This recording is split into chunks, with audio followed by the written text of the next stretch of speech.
उसका तर्जुमा करने के बाद ये सोचेंगे इस पर 1400 साल में आइम्मा ने क्या लिखा है, उसकी रोशनी में किसी बात को समझना।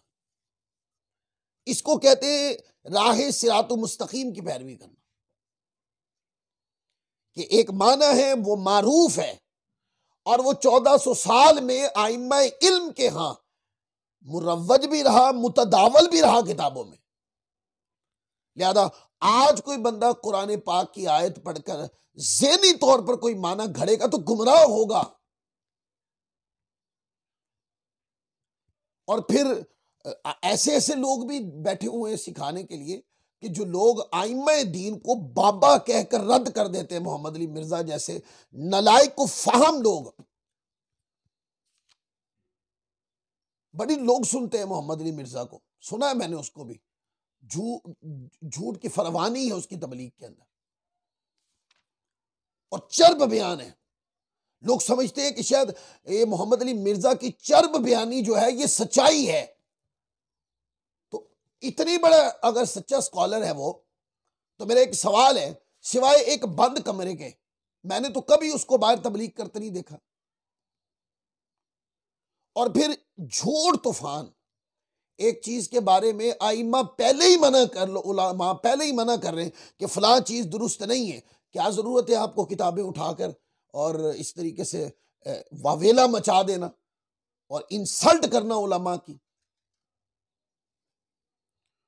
और फिर कुरान पाक के हमारे यहां तो ऐसा होता है कि हम कोई भी कुरान पाक की आयत हो, हदीस हो, कोई मसाला हो, हम तो उसकी इल्मी सनद को मानते हैं कि 1400 साल में इस पर उलमा आइम्मा कहते क्या रहे, उसकी रोशनी में फिर हम उसका माना मुतय्यन करते हैं। और अगर आज मोहम्मद अली मिर्जा जैसा नलायक फाहम बंदा उठे और उठकर ये कह दे कि आयत करीमा पढ़ी, तर्जुमा करने के बाद वो तफसीर करे जो 1400 साल में आइम्मा के जखीरा इल्म के खिलाफ है, तो हम नहीं मानते ऐसी तफसीर को।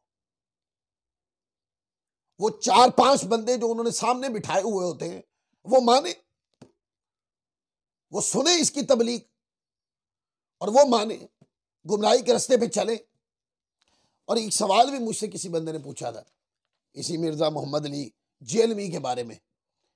किसी ने पूछा कि क्या ये अहले सुन्नत है, तो कान खोल के सुन ले मेरे सारे दोस्त, मुझे सुनने वाले, मिर्जा मोहम्मद अली जेलमी जो है ये एक दहरिया तबीयत का आदमी है, अहले सुन्नत नहीं है।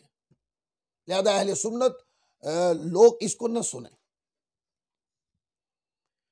और फिर इसकी अपनी तहरीरों में इतना तजाद है, अपनी अल्फाज तकरीरों में इतना तजाद है। वहां कुछ कहा है, कल कुछ कहा था, आज कुछ कह रहे हैं।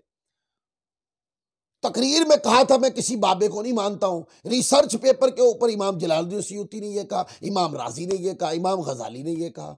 तो शर्म नहीं आती कि मुंह से कहा कुछ है और तहरीर पे लिखा कुछ है।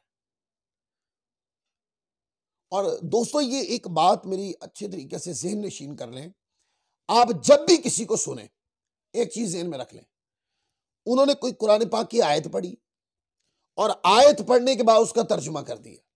तर्जुमा करने के बाद अगर कोई कहे कि मैं ये कहता हूं, समझो गुमराह है। ये एक मोटी सी बात याद ज़हन में रखें, मैं ये कहता हूं, भाई इतनी सी बात कहना समझे इसकी गुमराह होने की अलामत है। यही बात मिर्जा जेलमी, मोहम्मद अली मिर्जा जेलमी भी कहते हैं और यही बात उसका उस्ताद जवेद अहमद गामदी भी कहता है। इल्म को बयान करने का ये तरीका नहीं, कुरान पाक की तफसीर बयान करने का शौक है तो कुरान पढ़ना भी सीख लेना था। दावे इतने ज्यादा बड़े हैं लेकिन वो क्वालिटी इल्मी नहीं है आपके अंदर, मिर्जा मोहम्मद अली जेलमी के अंदर।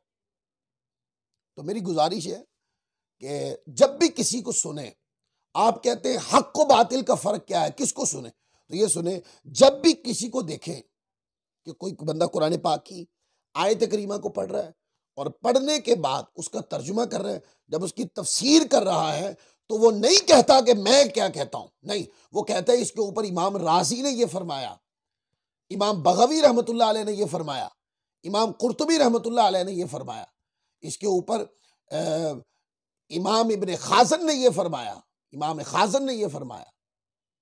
काजी सनाउल्लाह पानीपती ने ये कहा, इसके ऊपर आला हजरत इमाम अहले सुन्नत ने ये कहा, इसके ऊपर मुफ्ती नईमुद्दीन मुराद आबादी रहमतुल्लाह अलैह ने ये कहा, और इसी तरह इसके ऊपर मुफ्ती कासिम अत्तारी दामत बरकातुहुम आलिया उन्होंने ये कहा, उलमाए अहले सुन्नत ये कहा, इमाम तबरी ने ये कहा। इस तरीके से जो बात करने से पहले ये कहे कि जो बात मैं कर रहा हूं कुरान से अखज करके, ये बात मेरी नहीं है, ये तो फला फला आइम्मा किराम की है, वो बात सवाब भी है, हक भी है। और जो कुरान पाक या हदीस पढ़ के कहे मैं ये कहता हूं इसका मतलब ये है, तो वो गुमराह है, उसको सुनना भी गुमराही है।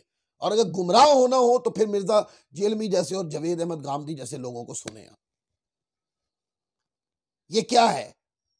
लोग समझते चर्ब बयानी, भाई फलां के बारे में खिलाफ बात कर दी, फलां के बारे में खिलाफ बात कर दी। लोग समझते कि उठा उठा के हर को जनाब किसी को जो है ना वो सुन नहीं रहा, किसी के हर बंदे को उठा के मार रहा है। लोग समझते ये हक होने की दलील है। नहीं, यही गुमराही की दलील है। 1400 साल में जिन आइम्मा ने खिदमत दीनी की और दीन हम तक पहुंचाया, आज एक नलायक फाहम, एक ज़ईफ फाहम, एक बेकार चर्ब बयान आदमी मोहम्मद अली मिर्जा उठे और वह कहे ये बाबे हैं, मैं नहीं मानता इनको। तो फिर आप कुरान पाक के तर्जमे को हाथ क्यों लगा रहे हैं? आपको तो ना अरबी ग्रामर आती है, ना आप अरबी इबारत का तर्जुमा कर सकते हैं। आपको तो आदत है कि इसकी इख्तलाफी बात उठा के उन पे कीचड़ उछाल दिया, फलां मौलवी की इख्तलाफी बात उठा के इस फिरके पे कीचड़ उछाल दिया, और प्रमोट करना 90% 80% वहाबियत को प्रमोट करना, या फिर 10% शीयत को प्रमोट करना, और लठ लेके हर वक्त उलमाए अहले सुन्नत के पीछे पड़े रहना। ये गुमराह लोग हैं। ये देखो, गुमराहों की पैरवी की जाएगी। वो कहते हैं जी मेरे बड़े सब्सक्राइबर हैं, दुनिया मुझे सुनती है। हाँ, गुमराही की पैरवी जो हो रही है, लोग रज के गुमराही की पैरवी कर रहे हैं। अच्छा, फिर बाद मिर्जा जेलमी के मानने वाले ये कहते हैं जी मोहम्मद अली साहब की बात का कोई जवाब नहीं दे सकता। मैं कहता हूं मोहम्मद अली साहब किसी के सामने आए तो जवाब दें। और अगर आप कहते हैं कि क्लिप खेलना है, समझ आएगी, तो ये तो कोई बात को बिगाड़ने के लिए लोग ऐसा करते हैं। अगर बात को किसी नतीजे में पहुंचाना है तो जो लोग हमें भी काफी व्हाट्सअप आए इस पर कि जी वो बात नहीं कर सकते, आप उनसे हमारे सामने बिठाएं तो सही, फिर देखते हैं उनको हमारे सामने बात आती है या वो चंद जोहाल पार्टी जो इकट्ठी की होती है उनके सामने ही अपनी गुमराही की बीन बजा सकते हैं। मेरे पास वक्त नहीं, वरना मैं बहुत सारी बातें, मैं उसकी कई बातें, उलमा वैसे जवाब दे रहे हैं। मुफ्ती राशिद महमूद रजवी उनको सुना करें। मिर्जा के रद्द पे अगर किसी